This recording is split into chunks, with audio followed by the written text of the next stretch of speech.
Okay, so you're about to give a safety talk to your team. Pretty important stuff, right?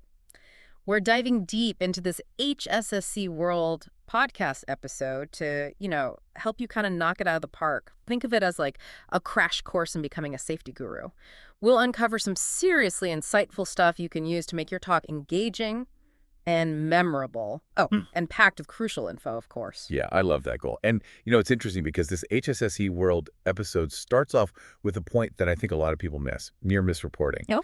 They say it's actually a better predictor of future accidents than actual accident rates. Oh, wow. That's kind of mind-blowing. So, like, if I encourage my team to report, like, every close call, no matter how small it seems, Yeah. that could actually help prevent bigger accidents down the line. Exactly. It's all about creating a culture of, awareness and proactivity. And speaking of awareness, this episode dives into the top 10 workplace hazards. And let's start with the big one. Falls from heights. It's the #1 cause of death in construction, but honestly, it can happen anywhere. Oh, for sure. Like, I remember that time I saw someone on a ladder trying to hang decorations in her office, and I was like, wrong move, and yikes. But why are falls so common? Is it just, like, bad luck? Or is there something else going on? Well, think about the common scenarios, right? Scaffolding, ladders, roofs. These inherently involve working at height. But the real issue often comes down to two things: inadequate training and improper use of safety equipment. Okay, so it's not just about having the right gear. It's about knowing how to use it correctly. Like, harnesses and lanyards are only effective if they're worn and anchored properly. Precisely. And for your safety talk, you could really drive this point home by discussing different types of fall arrest systems. For example, a self-retracting lifeline versus a static lanyard.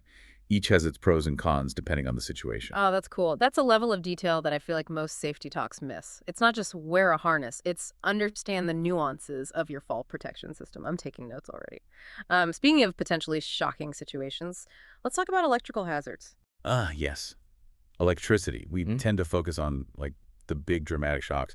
But what's fascinating is that the most common electrical injuries are actually from those smaller repeated exposures over time. Like using faulty equipment day after day. Wait, really? So that tingling sensation you get from a frayed wire? Or that old drill that sparks every time you use it? Those seemingly minor issues can actually add up to serious problems over time. Absolutely. We're talking nerve damage, muscle weakness, Yeah. even heart problems. Yeah. And think about the costs associated with those injuries, too. Medical bills, lost productivity, potential legal issues. It's a ripple effect. Wow, okay. That definitely changes my perspective on those, like, minor electrical issues. So for our listener, what's one actionable step they can take to address this with their team? Easy. Initiate a tool safety audit. Make it a fun team activity where you inspect every piece of electrical equipment. Look for frayed wires, damaged plugs, anything out of the ordinary. And make sure everyone knows to report these issues immediately. No more brushing things under the rug. I love it. Now, on to a hazard that might not be as, like, visually dramatic as a fall or an electrical spark, but can be just as dangerous: chemical hazards. Right. And with chemical hazards, the effects can range from, immediate burns to long-term health issues like respiratory problems or even cancer. And what's often overlooked is that the impact can be delayed, making it even harder to connect the dots. So someone might be exposed to a harmful chemical today, but not experience any symptoms for months or even years down the line. That's terrifying. Exactly. It highlights the importance of those material safety data sheets, MSDS. They provide detailed information about each chemical, including potential hazards, safe handling procedures, first aid measures. They're basically your safety Bible for dealing with chemicals. Okay, so don't just glance at the label. Really understand what you're dealing with by consulting the MSDS. That's a great takeaway for a listener.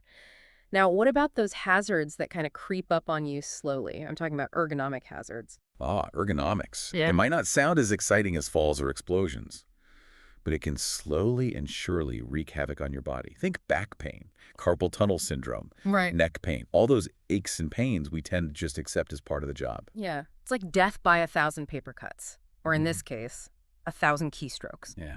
But how do we make this engaging for a safety talk? Don't slouch at your desk. Doesn't exactly get people fired up. True. But you can make it relatable. Share real-world case studies.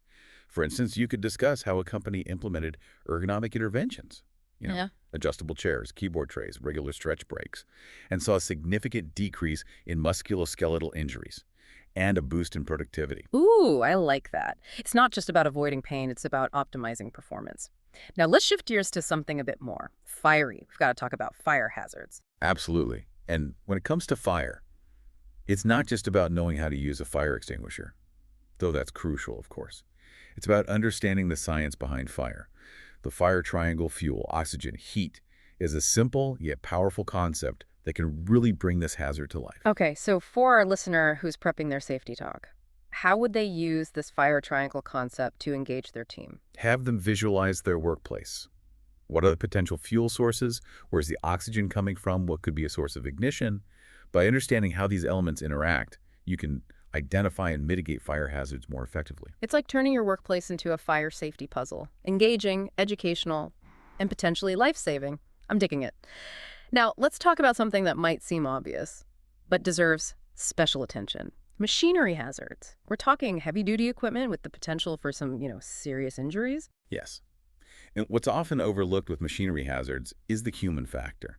We tend to focus on the mechanical aspects. Yeah. Guards, safety features, lockout procedures, which are all critical, of course. But what about complacency, distractions, Yeah. rushing through tasks? These human factors can significantly increase the risk of accidents. So it's not just about having the right safety systems in place. It's about creating a work environment where people feel comfortable, slowing down, double-checking their work, and speaking up if something feels off. Precisely. You could even share anecdotes or near-miss stories that illustrate how human error can lead to machinery accidents. It'll make the message hit home much harder than just listing rules and regulations. That's powerful. It's about connecting with people on an emotional level, not just bombarding them with information. Exactly. Now let's talk about a hazard that often sneaks up on people. Noise hazards. We tend to underestimate the impact of prolonged exposure to loud noises, but it can lead to permanent hearing loss. Yeah, and it's not just construction sites or factories. Even seemingly not that loud environments, like offices or restaurants, can contribute to hearing damage over time. Right. And for your safety talk, Yeah. you could challenge your team to think about all the different sounds they're exposed to throughout their workday. Then you can delve into the different types of hearing protection available. Okay, so it's not just about wearing earplugs or earmuffs. It's about choosing the right type of protection for the specific noise level and environment. What else can our listeners share with their team to make this topic really stick? Talk about the long-term consequences of hearing loss. It's not just about not being able to enjoy music or conversations. It can lead to social isolation, depression, even cognitive decline. Whoa, that's heavy. Definitely a message worth emphasizing. Now, let's move on to a hazard that might not be relevant to every workplace, but is crucial for those who are exposed: radiation hazards. Absolutely. Radiation is an invisible threat, so it's vital to dispel any myths or misconceptions. You could discuss common sources of radiation in the workplace, like X-ray machines or certain industrial processes. And I'm guessing the protective gear is pretty intense in those environments. It can be. Lead aprons, radiation badges. These are essential tools for minimizing exposure. And what's fascinating is that radiation exposure is cumulative over a lifetime. So even small exposures over time can add up. It's like a silent, invisible danger that you have to be constantly aware of. Okay, let's shift gears to something we can all relate to: temperature hazards. I mean, we've all experienced being too hot or too cold at work, but when does it become a real danger? That's a great question. We often dismiss temperature as just a mere discomfort, but it can quickly escalate into a serious hazard. On one end of the spectrum, you have heat stress, which can lead to heat exhaustion or even heat stroke. On the other end, you have hypothermia, which can be just as dangerous. So it's not just about feeling sweaty or shivering. It's about understanding the physiological effects of extreme temperatures on the body. Exactly. For your safety talk, you could highlight real-world scenarios. For example, construction workers exposed to extreme heat, or warehouse workers spending hours in refrigerated spaces. And I'm guessing prevention strategies would look different for each scenario, right? Absolutely. For hot environments, it's all about staying hydrated, taking frequent breaks in shaded areas, and recognizing the early signs of heat stress. For cold environments, it's about layering clothing, protecting extremities, and being aware of the signs of hypothermia. It's like tailoring the safety measures to the specific temperature risks of the workplace. And speaking of risks that can vary greatly depending on the work environment, let's talk about violence hazards. This is a sensitive yet crucial topic. While violence can occur anywhere, certain professions, like healthcare or social work, face a higher risk. And it's not just about physical violence. Verbal abuse, threats, intimidation, These can be just as damaging. So how do we approach this in a safety talk without being like alarmist or creating unnecessary fear? Focus on prevention and de-escalation. Discuss common triggers for workplace violence, such as stress, frustration, or personal problems. So it's about creating a work environment where people feel supported and respected, where they have channels to address their concerns before they escalate. Exactly. And for your safety talk, Sure. you can provide practical tips on de-escalation techniques, active listening, maintaining a calm demeanor, setting boundaries. These are all valuable skills that can help diffuse a potentially volatile situation. Wow, I'm realizing that there's so much more to workplace safety than I initially thought. Right. It's a multifaceted issue that goes beyond just wearing hard hats and safety glasses. Right. It's about creating a culture of awareness, prevention, Yeah. and respect. And you've given our listeners some amazing tools to make their safety talk truly impactful. Now, before we dive into even more practical tips and actionable advice, let's take a quick break. Don't go anywhere. We'll be right back.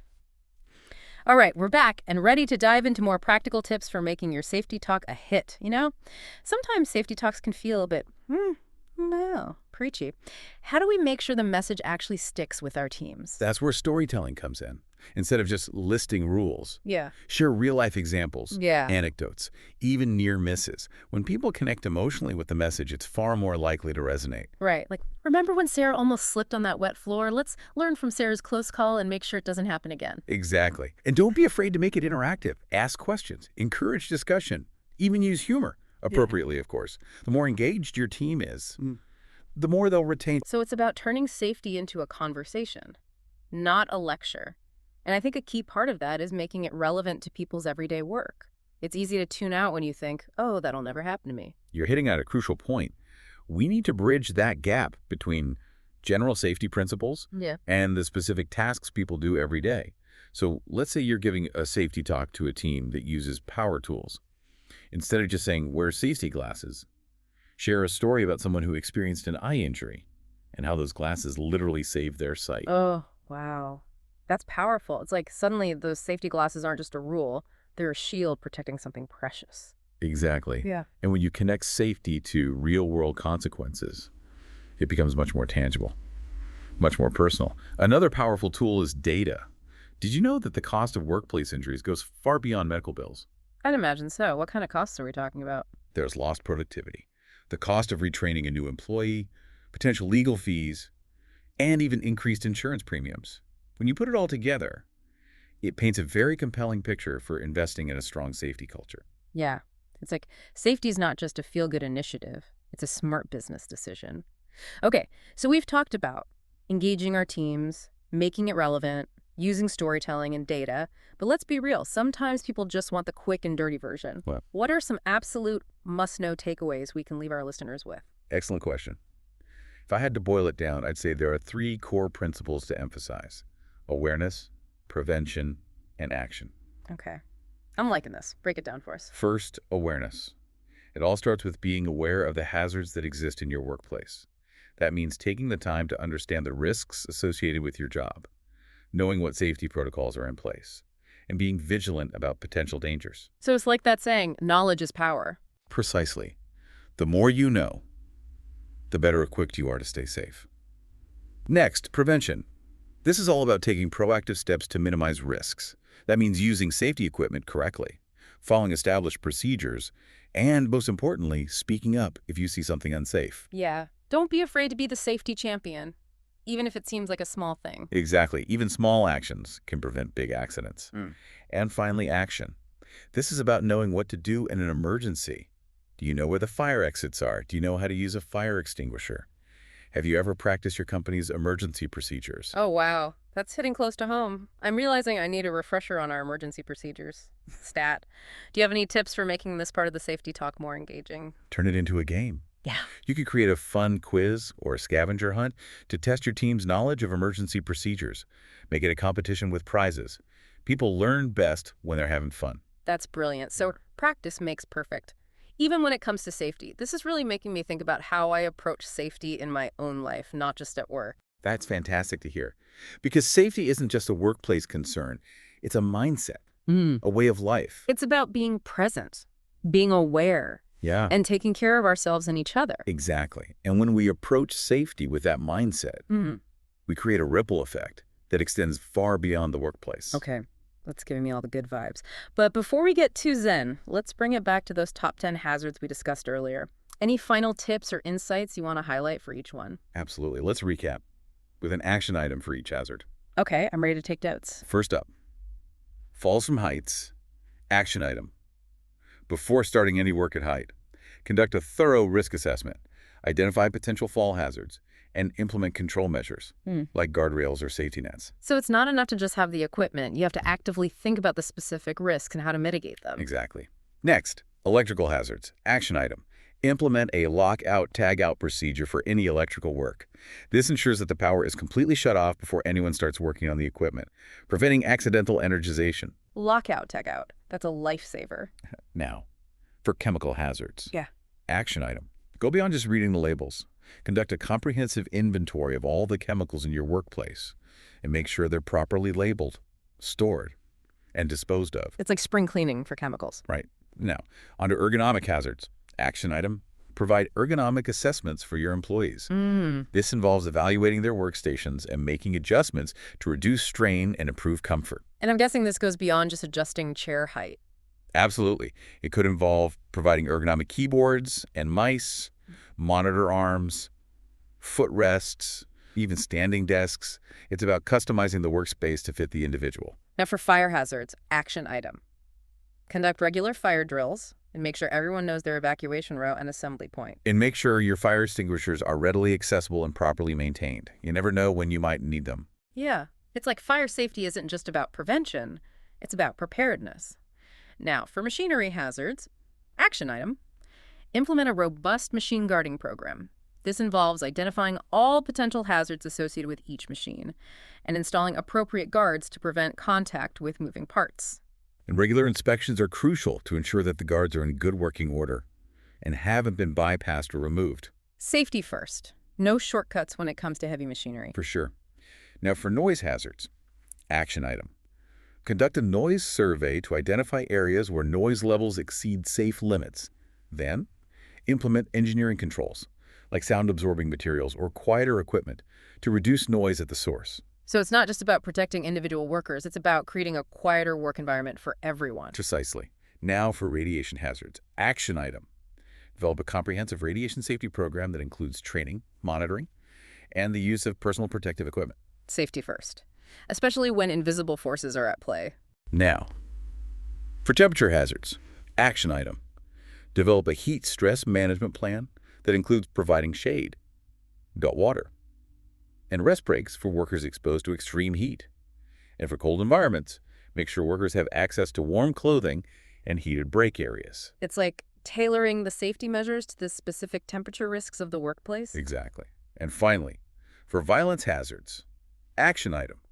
Establish a zero-tolerance policy for workplace violence and provide training on conflict resolution, de-escalation techniques, and how to report incidents. So it's not just about reacting to violence, it's about preventing it from happening in the first place. Precisely. And remember, safety isn't just about following rules. It's about creating a culture where everyone feels valued, protected, and empowered to make a difference. I love that. It's about shifting from a mindset of that's the safety officer's job to we're all in this together. Exactly. And when you create that sense of shared responsibility, that's when safety truly becomes a way of life, not just a set of rules. This has been so insightful. I feel like I've not only gained a ton of practical knowledge about safety, but also a deeper understanding of its importance on multiple levels. But before we wrap up this deep dive, let's explore one more crucial aspect of workplace safety: the mental and emotional well-being of our teams. We'll be right back after a quick message. Okay, so we've talked a lot about the physical hazards in the workplace, but what about the mental and emotional side of things? Yeah, that's a really important point. Workplace safety isn't just about preventing those physical injuries, right? It's about fostering a holistic sense of well-being for everyone. So things like stress, burnout, even just feeling overwhelmed, those can actually impact our ability to stay safe on the job. Absolutely. When we're mentally and emotionally drained, our focus and decision-making abilities really suffer. We're more likely to make mistakes, take shortcuts, and overlook potential hazards. It's like our brains are running on fumes. And that's when accidents are more likely to happen. Exactly. Think about it. If you're constantly worried about deadlines, or dealing with interpersonal conflicts, Mhm. or feeling unsupported, your mind just isn't fully present on the task at hand. Right. That makes total sense. So for a listener who's, getting ready to give that safety talk, how can they address this mental and emotional aspect? It seems like kind of a sensitive topic. It is. It definitely requires a delicate approach. You don't want to come across as like preachy or intrusive, Yeah. but you can subtly weave it into your talk. For example, when you're discussing a particular hazard, you could mention how fatigue or stress can increase the risk of an accident. Oh, okay. So instead of just saying, always wear your safety glasses when operating machinery, you could add, and remember, if you're feeling tired or stressed, take a break. Your safety and the safety of others depends on it. Exactly. It's about normalizing that conversation around mental health and acknowledging that it's okay to not be okay sometimes. And I think that leads to another important point, creating a work environment where people feel comfortable speaking up about their concerns. Absolutely. Psychological safety is so crucial. If someone's struggling with stress or anxiety, they need to feel safe talking to their supervisor or a trusted colleague without fear of judgment or repercussions. It's like creating a culture where it's okay to say, hey, I'm not feeling myself today. I need to take a step back. Precisely. And when people feel supported and empowered to prioritize their well-being, it creates a ripple effect throughout the entire workplace. So what are some practical steps our listener can take to foster this sense of psychological safety in their team? Lead by example. Be open about your own struggles Yeah. and encourage others to do the same. Make it clear that you value their well-being and that you're there to support them. It's about being human, being vulnerable, and creating a space where everyone feels seen and heard. Exactly. You can also implement initiatives like, mental health awareness training, employee assistance programs, or even just regular check-ins to see how people are doing. It's about creating a culture of care and compassion, where safety goes beyond just physical protection. Beautifully said. And remember, fostering a psychologically safe workplace isn't just the right thing to do, it's also good for business. Oh, how so? Well, when employees feel supported and valued, their morale and productivity increase. They're more engaged, more Yeah. creative, and more likely to go the extra mile. Plus, you'll likely see a reduction in absenteeism and turnover. It's a win-win. This has been such an eye-opening deep dive. I feel like I've gained a whole new perspective on workplace safety. I'm so glad to hear that. And remember, safety is an ongoing journey, not a destination. There's always more to learn, more ways to improve, Yeah. and more opportunities to create a safer and healthier workplace for everyone. So to our listeners preparing to give a safety talk, remember to go beyond the basics, connect with your team on a personal level, share real-life stories, and emphasize the importance of mental and emotional well-being. And most importantly, remember that safety is everyone's responsibility. Encourage your team to be proactive, Yeah. to speak up, and to look out for each other. Because at the end of the day, we all want to go home safe and sound, both physically and mentally. Well said. On that note, we'll leave our listener with this final thought. What small act of kindness or support can you offer a colleague today to enhance their well-being and create a safer, more positive work environment? It could be a simple compliment, a listening ear, or a gesture of appreciation. Remember, even small acts can make a big difference. Thanks for joining us for this deep dive into workplace safety. Until next time, stay curious, stay engaged, and stay safe.